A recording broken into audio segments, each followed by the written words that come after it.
Bonjour et bienvenue sur cette nouvelle vidéo qui va parler des débuts de Domexpire. Alors certains pourront trouver ça un peu autocentré ou narcissique, ça pourra l'intéresser d'autres, donc pourquoi pas. Et du coup pour me présenter, je m'appelle Julien, j'ai 48 ans, je suis dans le web depuis les années 2000 et les débuts avec le SEO pour moi c'était plutôt en 2004-2005 à l'époque du début de Google.fr.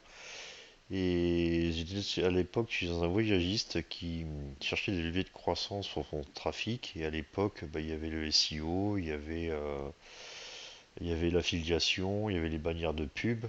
Et j'étais amené à travailler sur un projet d'affiliation et ça, avec des partenaires. Et du coup, ça m'a donné envie de faire ça à titre perso, de m'affilier. On pouvait le faire en tant que particulier, récupérer des flux XML, des CSV, et puis importer tout ça dans une base de données et puis construire un site en prenant un nom de domaine et puis en affichant quelques pages. C'était pas très compliqué à l'époque. Bon, c'était pas des gros résultats, mais bon, c'était toujours intéressant d'avoir une petite motivation à côté du travail, soir et week-end, comme on dit. Et voilà, ça a duré comme ça quelques temps, où ça marchait plus ou moins bien. Je récupérais quelques dizaines ou cinquantaines d'euros par mois. C'était le principal problème, c'est que les noms de domaine, ils duraient jamais très longtemps. L'indexation se passait bien au début, et puis au bout d'un moment, j'étais grillé par Google. Et du coup, quand je me renseignais sur mes sources d'informations, qui étaient à l'époque WebRankInfo, tout le monde me disait, bah c'est normal, les contenus, ils sont pas uniques, c'est des flux, tout le monde les a, et tu pourras jamais ranker avec un contenu comme ça d'affiliation que tout le monde récupère. Donc je me suis mis à faire un peu tout seul dans mon garage des tambouilles, des traductions en chinois vers du français avec Bing et des API, des trucs un peu pour au final pas beaucoup de résultats. Et puis voilà, le truc, de temps en temps, quand ça me toquait tous les 2 ans, je récupérais un peu mes sites, je voyais un petit peu où j'en étais, et au fur et à mesure que mon niveau technique progressait, je complétais, j'affinais mes scripts, mes sites, comme ça, tranquillement, sans vraiment trop de prétention. Et sur la fin, j'étais arrivé à faire une base de données avec Elasticsearch, à avoir des trucs un peu plus sérieux, qui permettaient d'avoir de la recherche full texte, des tags, des choses comme ça. Mais bon, toujours le même problème, c'est que comme j'avais que des contenus flux dupliquer des marchands chez qui j'étais affilié. Du coup, j'étais plutôt sur la long tail avec des produits, des sites qui marchaient pas vraiment. Et sur la fin, ça devait être en 2018-2019, j'étais dans une société, un média, et du coup, j'entendais un jour un développeur WordPress discuter avec un SEO et qui disait, bah moi j'ai des potes, ils montent des expirés, ils vendent des figurines sur eBay, ça marche super pour eux, ils sont pleins de thunes et tout ça. Donc moi le soir je rentre, je commence à, le domaine expiré c'est quoi? Je commence à regarder un peu sur Google. J'arrive sur la SERP, la SERP domaine expiré, Udot, Kivdom et Domstock. Udot je clique, bon, ouais, Kivdom je clique, ouais, bon, et puis je suis séduit par Domstock, je m'inscris. Je regarde un peu, j'arrive avec un catalogue assez conséquent et je me dis, mais qu'est-ce que je dois choisir? Je veux faire un site shopping, je suis un peu perdu. Je retourne sur les Kingdom Udot, je commence à m'inscrire, je vois qu'il y a des métriques, je connais pas les métriques. RD, DA, TF, CF, bon, au bout d'un moment, je me rends vite compte que plus les métriques sont importantes, mieux c'est. Et du coup, je me dis, bah allez, je tente le coup. Je crois que c'était sur Kingdom les premières fois. Je rentre quelques backorders après avoir sélectionné longuement des choses pas trop chères.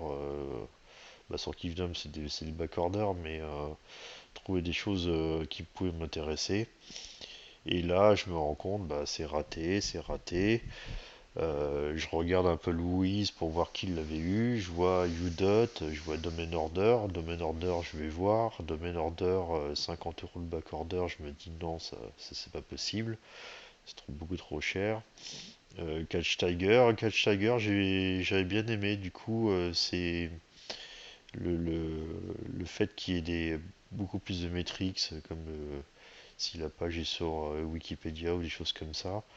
Et je finis par un jour à vouloir enchérir sur, comme les enchères se font en amont sur Catch Tiger, à enchérir sur un nom de domaine. Et manque de bol, ça monte très vite d'un coup dans les dernières minutes, donc c'est raté. Le lendemain, je me connecte pour voir qui l'avait eu. Et je me rends compte que personne l'a eu, donc je me précipite chez OVH, je vais pour enregistrer le nom de domaine, et là on m'apprend que le nom de domaine est réservé, qu'il faut faire une pré-demande, parce que le nom de domaine était un village de Corse. Et je raconte une histoire, je monte un dossier avec une capture d'écran, je finis par voir le nom de domaine, et tout content d'avoir eu des bonnes métriques pour 5-6 euros, 7 euros, je m'empresse de remonter mes sites qui étaient déjà tout prêts, je change quelques paramètres, et je lance le site. Et là, bah, je m'aperçois qu'avec un domaine expiré, bah, c'est pas du tout la même chose. L'indexation prend beaucoup plus. Assez rapidement, au bout de 10-15 jours, je commence à faire des ventes. Et du coup, je me dis, bah, c'est pas mal ça, les expirés, mais par contre, qu'est-ce que c'est cher? Moi, je suis particulier, j'ai pas d'entreprise, je gagne une centaine d'euros par mois avec les noms de domaine, je peux pas payer les noms de domaine aussi cher. Et du coup, m'est venue l'idée de me dire, mais comment je peux faire pour les récupérer à mon compte? Et là, du coup, bah, assez rapidement, on se retrouve sur la FNIC, comment devenir bureau. Ok, bon, il y a tout un dossier à remplir, ça a l'air compliqué, pourquoi pas.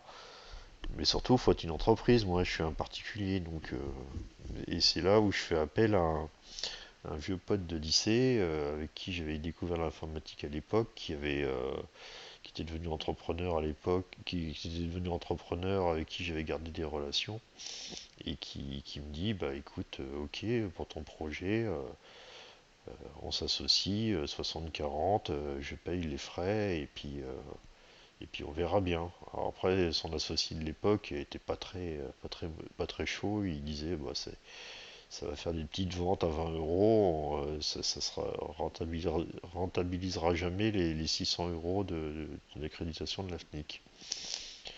Et pendant ce temps-là, bah, je développe un peu le front, le back, les DNS. Arrive au mois de mars 2019, on est enfin accrédité. Ça a été laborieux. J'ai eu beaucoup de mal à construire le dossier et puis à répondre aux questions de l'AFNIC, mais on a réussi à l'accréditation. Je lance les premiers scripts. Bon, ça a mis quelques temps à s'affiner, à se peaufiner, jusqu'au moment où, gros coup de bol, j'en chope un qui était sur Catch Tiger à 200 euros à l'époque, sachant qu'en face, on avait quand même des gens comme Udot, Domain Order, Catch Tiger, qui avaient des rushs, et nous, on était juste un bureau comme ça, dans notre coin, à essayer de récupérer les choses. Et, et ce nom de domaine, presque une demi-heure ou une heure plus tard, on avait déjà reçu 2 mails de gens qui le voulaient sur CacheTiger, qui avaient sans doute gagné l'enchère, et qui nous disaient, ouais, est-ce que vous le vendez, on le récupérer, tout ça.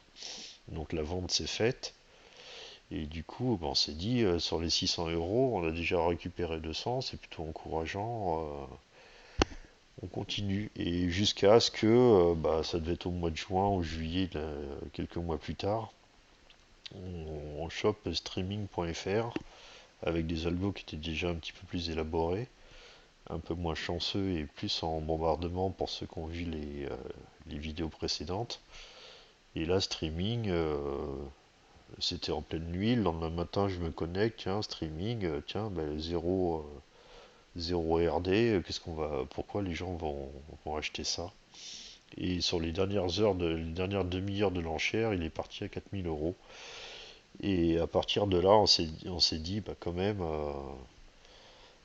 c'est, on a rentabilisé en 3 mois notre investissement. Maintenant, c'est que du bénéfice.